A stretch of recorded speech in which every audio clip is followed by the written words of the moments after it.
Mask of a Diva, a Stan Kraychik mystery, Book 4, 1994. Author, Grant Michaels, publisher, St. Martin's Press, New York. Author, Eric Aust. For all the divas, operatic and otherwise. Chapter 13. As it turned out, Maurizio never showed up that night. I confess I was a little disappointed, but at least it put me firmly back on the road to monogamy. Over breakfast, Daphne told me that he had gone home with Parker's daughter the previous night. She lives alone, said Daphne, and Maurizio is very handy with electronic generators. Among other sources of energy, I thought. He arrived just in time to drive the others to a rehearsal.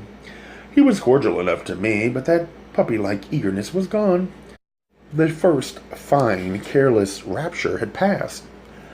I reported for duty in the wig dungeon, but no sooner had I arrived than Daniel Caraflio insisted that we go upstairs and watch rehearsal for a while.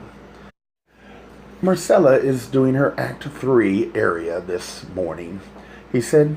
He exuded an enthusiasm usually attributed to mood-lifting pharmaceuticals. I replied, I didn't know you were on a first-name basis with her. Not to her face, said Daniel, but everyone calls her Marcella. I don't. Daniel glowered at me. What did it matter if a pedestrian operaphile didn't refer to a has-been diva by her first name? He went on. You probably don't know the area either, but it's... I do, I interrupted. April Kilkis sang it at the welcoming reception last Sunday.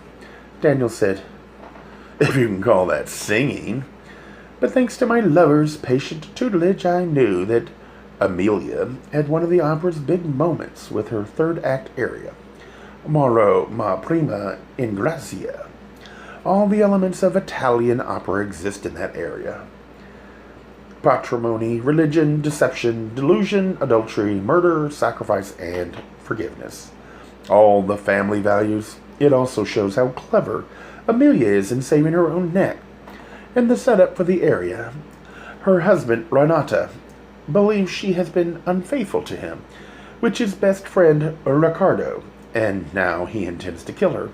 She pleads for mercy since her sin, if it existed at all, was in thought and not in deed, but Renato doesn't yield.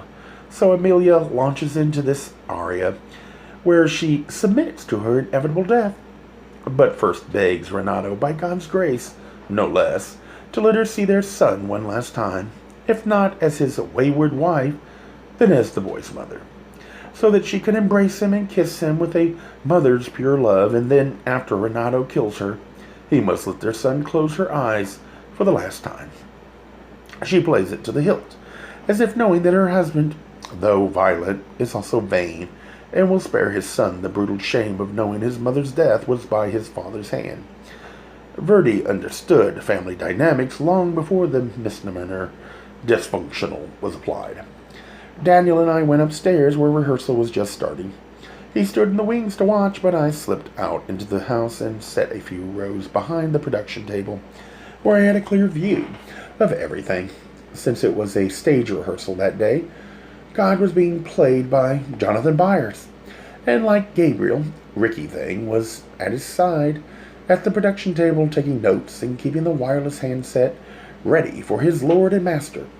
Carolyn Boetz waited patiently at the keyboard and peered about myopically for cues from the maestro, who was sitting nearby and was looking a bit bleary-eyed from last night's indulgences with the grape and the tobacco leaf. On stage were Madama Ostinata and Huang Young Cho, playing Amelia and Renato, respectively. Daphne had been right. Economical opera it was. The maestro gave the downbeat, and Carolyn Boetz played the introduction to the aria.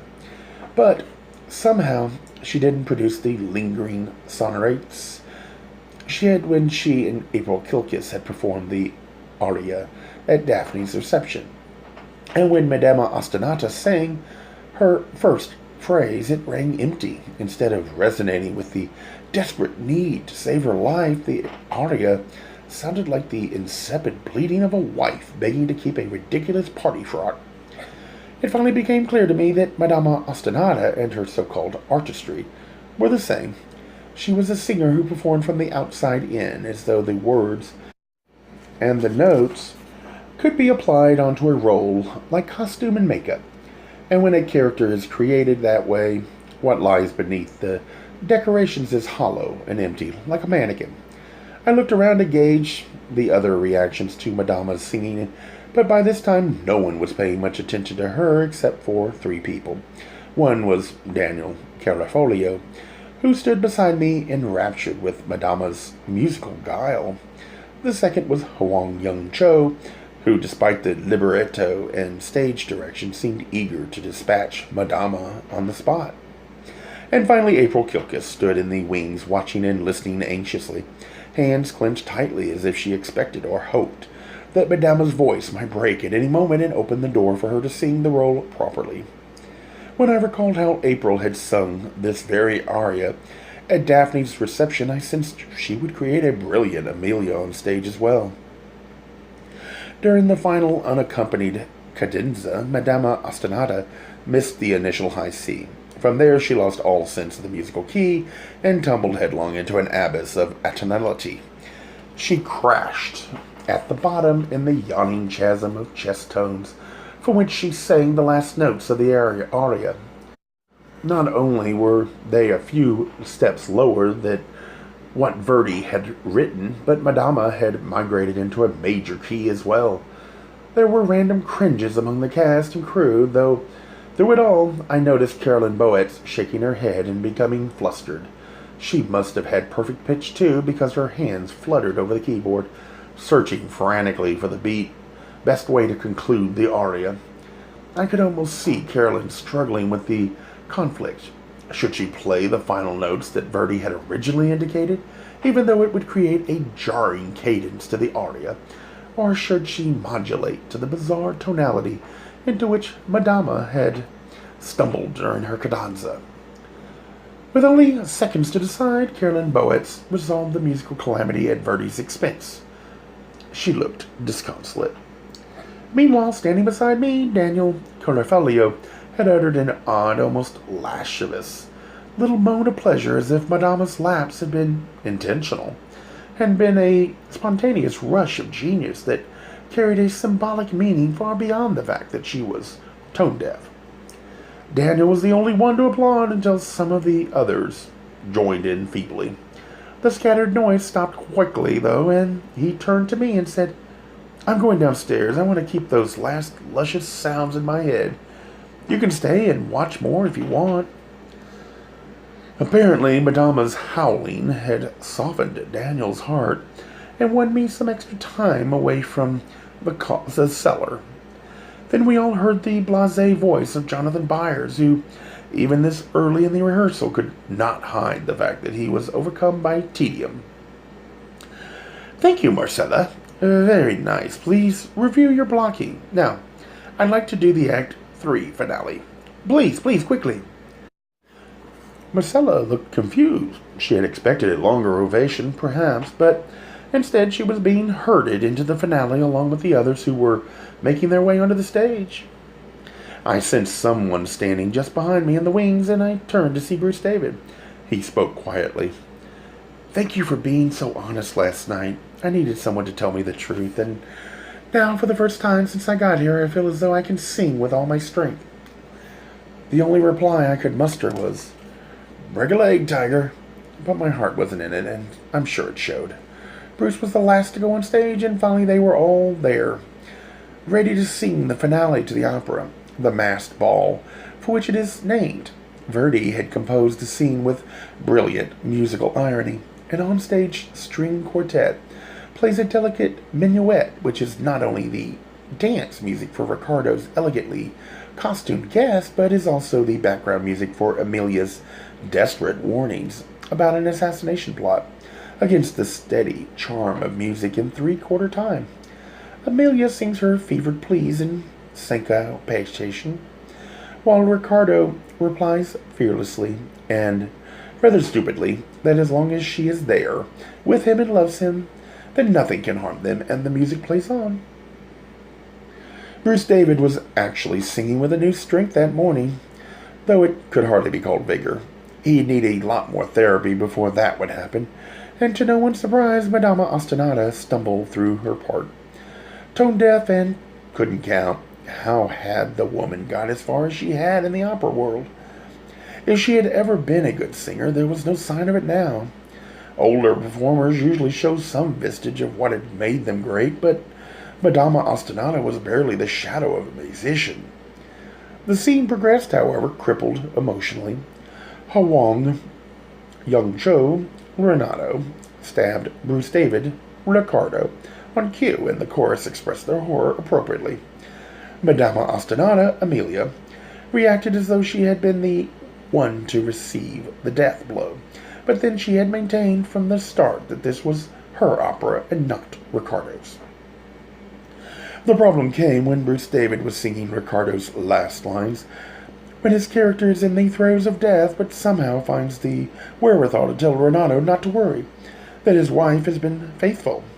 Since these are his last words before facing judgment, they must be perceived as utter truth, but without warning, as Bruce took a final breath before his last adieu to the world, Madama Ostinata leaned close to him and planted a big full-mouth kiss on him. Bruce David cringed and shook his head violently. After that, he couldn't sing his last notes. He didn't even bother to die. Still, the chorus finished the opera railing, "Night of horror! Night of horror!" They'd come expecting a nice party and found murder and mayhem. Instead, I could relate to that. Carolyn Bowitz played the last crashing chords of the opera. Then followed the voice of Jonathan Byers. "Marcella, what the bloody hell was all that about? I never told you to kiss him." Madama Ostinata glared angrily out toward the production table. "I was inspired," she said. "I want to kiss my Ricardo farewell, but now I see how this Bruce David really is, and if I am to sing, I must have another tenor, a real man." I was near Jonathan Byers' end of the table, and I heard him mutter, "I'd love to cut her throat and shut her up once and for all." Then he spoke out in his full voice. "Thank you, Marcella. Thank you. Bruce, you can leave now. I won't need you any more today. I'd like to do the same scene with the covers now. Places, please." A big hubbub ran among the cast members. Apparently, that kind of thing was not done while the principals were still present at rehearsal, but April Kilkis and the stand-in tenor quickly took their places on stage, and despite the earlier evidence of Bruce's newfound confidence, the finale went remarkably better with April and the other tenors singing it. Even Hwang Young Cho in the chorus had more verve. Even Carolyn Bowitz did, in fact, when she played the last chords that time. There was a disquieting sense of destiny fulfilled. And when all was done, Jonathan Byers yelled, "Yes, that's more like it." He glanced toward Madama Ostinata and Bruce David, who had stayed to watch their seconds perform. From opposite sides of the stage, both singers were livid with each other and with Byers. Meanwhile, the maestro was beaming happily along with Carolyn Bowitz at the keyboard. For once that day, Verdi had been properly served. Even Rhonda Luca was applauding from her place at the production table. When everyone had quieted down, she yelled, 20 minutes! And the union rules were obeyed. Rhonda turned toward me in the audience and said, "Got a minute?" I replied, "For you, I got time." She must have recognized her exact words to me the day before because she smiled. "Let's go outside," she said. We went out the stage door and leaned against the loading dock. Out there, the sun was bright and the sky was blue and clear. Last night's storm was already forgotten. Rhonda pulled out a pack of slender, plastic-tipped cigarillos and offered me one. I was about to refuse. I'm a dud of a smoker, but then I realized it might create a kind of bond. A buddy crust, if I took one and smoked with her, so I did. The small cigar turned out to be, if you can imagine such a thing, vanilla-flavored. What had the smoking world come to? Rhonda created a billow of smoke in front of her, something like what a truck driver might do. Then she said, "I think maybe that set designer's accident was intentional." I gave her a do-tell look and said nothing. Anyway, if I'd spoken at that moment, I would have coughed. Rhonda cocked her head and jutted her jaw forward slightly. It was a confrontative stance, though why she was displaying it with me wasn't clear.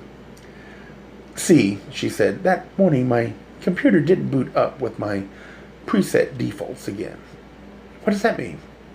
That means that someone got into the system and changed something, but I haven't been able to figure out exactly what. Are you sure? Oh, yeah, she said, and made another big cloud of vanilla-scented smoke in front of her. So I reinstalled the software again before rehearsal. Pisser is I'm going to have to retype all those damn cues again, too. That makes 3 times. She watched me fumble with my cigarello. You're not a smoker, are you? I inhale enough to feel it, I said, but in truth the vanilla-flavored tobacco was disgusting. Rhonda shook her head disdainfully. I said, was the manual override on or off this time? Now it was her turn to give me the do-tell look. I don't recall, she said. Maybe it's time to put in a new password. Good thinking, she said, and eyed me suspiciously. I already did that, but for someone who says he knows nothing about computers, you seem to know an awful lot. I guess I'm a quick study. See, I have this client who's a programmer at John Hancock, and that's all he talks about when he's in the styling chair. I must have picked up some of the jargon by osmosis. Sure, said Rhonda with a nod, but her smirk meant that she didn't believe me. Then she changed the subject. What do you think of the production so far? I told her honestly that I thought the stand-ins from Madama Ostinata and Bruce David were better than the first singers. You ain't shitting about that, she replied. It would be great if we could just dump those other 2. Then we'd have a chance at getting some good press. The way it stands now, any critic who comes to the full dress next week will shred us. You think so? I said. Rhonda said, between that Italian cow and, you'll pardon the expression, that twink of a tenor, this show's gonna bomb. I got the impression that Madama Ostinata was a favorite with opera-goers. Maybe, said Rhonda. But this is a new festival, first season. We're trying to attract a young, upscale crowd. The next generation of opera lovers, most of them, won't even know who Marcella Ostinata is or where she come from. But they'll know April Kilkis, I offered. Rhonda nodded. They may not know her yet, but they're going to love her when they hear her. April is on the verge of being a hot piece of property, and this festival could be her big break. So it would work both ways, I said. April would get her big chance, and the festival would benefit from introducing her. You got it now, said Rhonda, except that Marcella isn't about to give April a chance to sing. She's desperate for a comeback, and she's nobody's fool.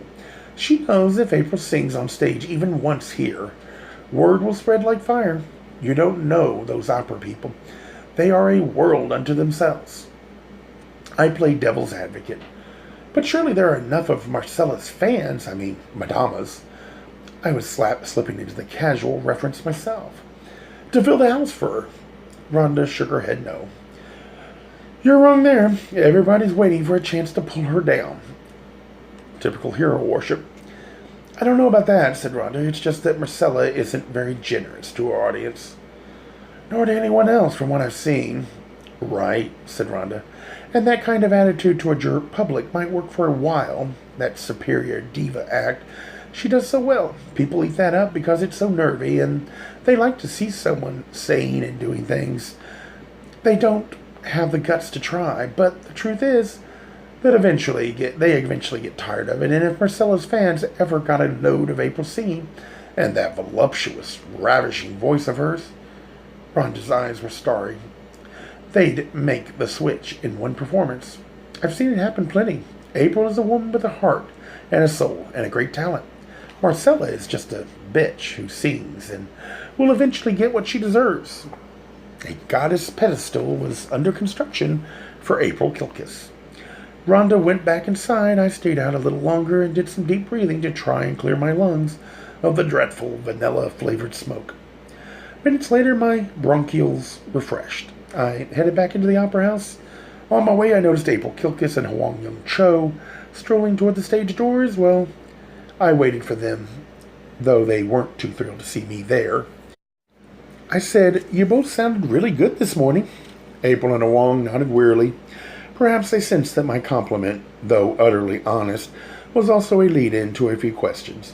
To push them at ease, I said, I'm really sorry about yesterday. I didn't mean to intrude on your privacy. April replied coolly, I suppose it's forgivable. We've all been under stress these last few days. Even though her defensive barrier, she couldn't hide the rich, warm quality in her voice. I said, I hope you'll get to sing some of the performances. You certainly deserve to, even though it would be at Madama's expense. I hope so too, said April. Then Huang added, Marcella never cancels a performance, so there's little chance of that happening. You never know, I said. Sure, said Huang. You never know, someone might cut her throat. April grabbed his forearm. Don't say that. It's bad luck. But that's what it would take, replied Huang. Marcella's not about to retire on her own, even though she's years overdue. April tried to be generous. She still has a certain quality to her performance. I couldn't agree more, said Huang. The certain quality of a has-been hag soprano. Huang, said April, I hope you won't say that about me someday. He replied, If you never sing another note, April, you would still be an angel, but Marcella shouldn't be singing at all. Anyone with ears would agree with me. April shifted her eyes toward me, as if to tell Huang that he'd already said too much. Amen, I said agreeably, and then, since we all seemed to concur about Marcella Ostanado's voice, I took the liberty of putting another question to them. Do either of you know how to use a computer? What kind of question is that? Said Huang. A straightforward one, I replied. Not for a singer, said April. I guess I'm just inquisitive. You mean nosy, said Huang. Sorry, I said. No, you're not, he said. April was already nudging him to go inside with her and get away from me. In their wake, I said to her, I really meant what I said about your singing. By my weak attempt to reestablish trust, and we chased them away faster. Yeah, sure, thanks, they both said as they vanished into the opera house. It was no wonder I'd failed as a therapist. I gave April and Huang a suitable head start, then entered the stage door myself. In the backstage area, I saw them both talking with Carolyn Bowitz. But when the two singers noticed me approaching, they moved off quickly again, leaving Carolyn alone and vulnerable. I smacked my lips as I stalked my new quarry. You play beautifully when the singers are right, I said. She studied me through the thick lenses of her eyeglasses, which shrank her large eyes into keen little beads, making her look like a bird of prey. I try to play beautifully all the time, she said curtly. I meant that when April sang this morning. What do you want? She said suddenly. I just want to ask you some questions. Why? By whose authority? Her eyes disarmed me, and I faltered. It's a hobby, I finally said weakly. Like that woman on Sunday night television. I don't watch television, said Carolyn, and I have no interest in your inane hobbies. Aren't you supposed to be working on wigs? Where was the gentle soul who played so sweetly at Daphne's reception? I said, I was just trying to compliment you on the beautiful music you create. You and April seem to have a soul connection. To what depths would I plummet to find a clue? We ought to, said Carolyn. We're planning a concert tour next fall. I encouraged her. That should be wonderful. It could be, replied Carolyn. It could be the turning point for both of us, for our careers, and so much of it depends on what happens here at the festival. Meaning? Carolyn shook her head. They warned me not to talk to you.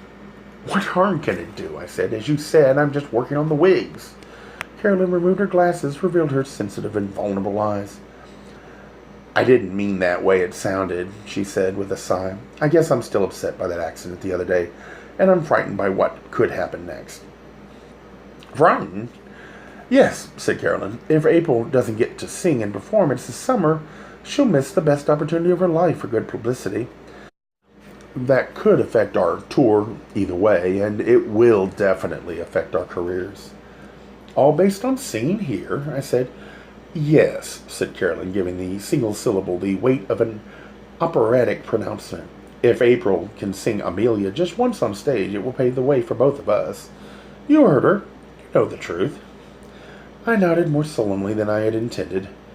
So, I said, you believe that your future can be determined by this festival?